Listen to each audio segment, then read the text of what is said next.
The Pentagon is banking on agile software development to keep the F-35 Joint Strike Fighter capable of evolving to beat looming threats, but a new report questions the department's ability to keep on top of continual software updates.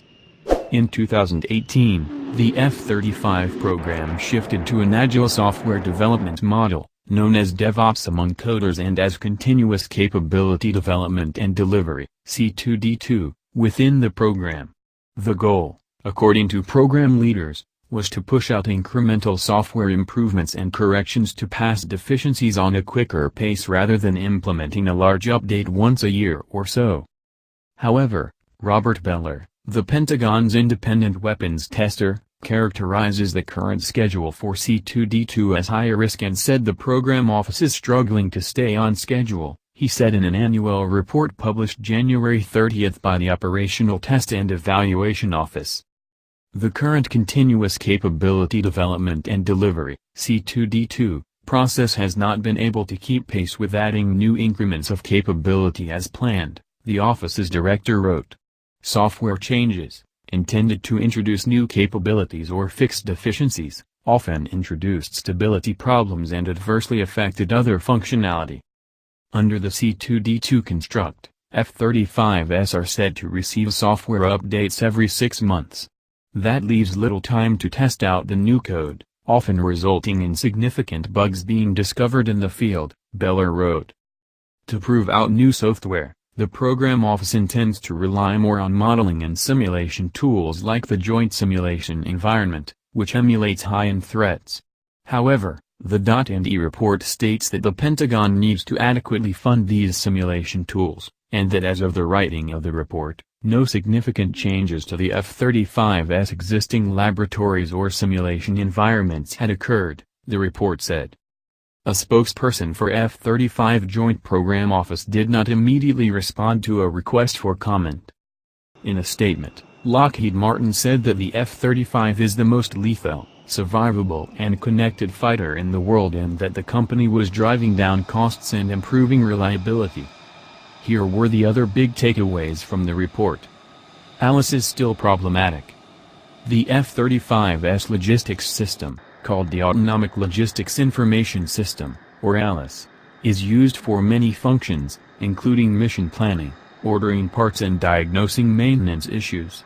But while ALICE is showing some improvements to its overall functionality, it's still prone to glitches and slow processing time. The F-35 program office intends to transition from ALICE to a cloud-native logistics system called Operational Data Integrated Network, or ODIN, over the next couple years.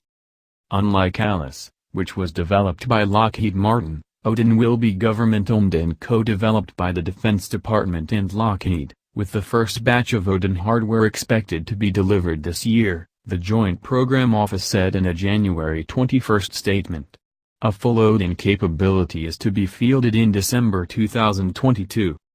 The &E report applauds the F-35 program for taking some innovative approaches through ODIN and an agile software development effort called Mad Hatter, but it also questions whether the program is investing enough in those efforts. Meanwhile, ALICE continues to be plagued with issues, even as updates introduce improvements.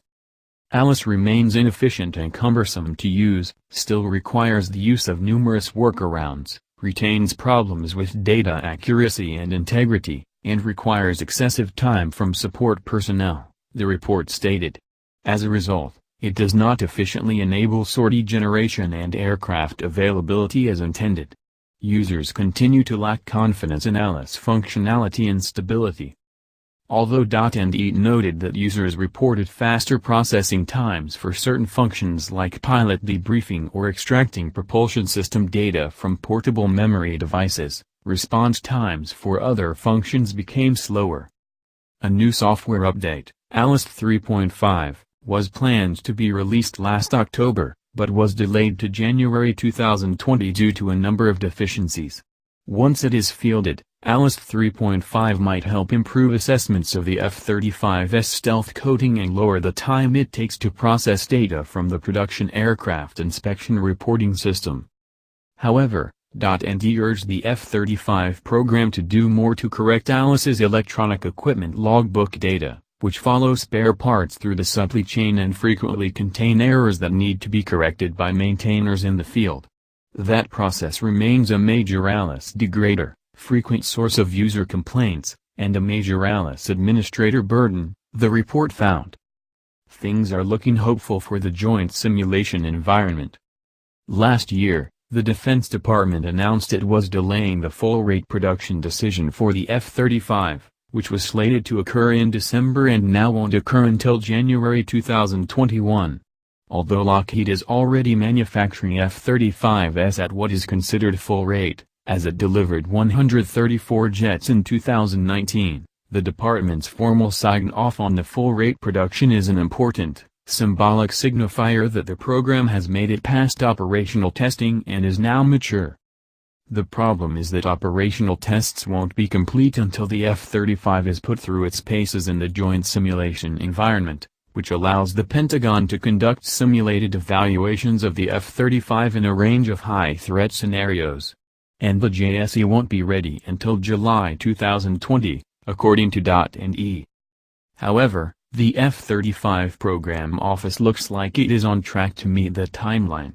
Beller wrote that the JSE team was consistently meeting most planned timelines and appeared to be on a path to provide a simulator for operational tests this summer.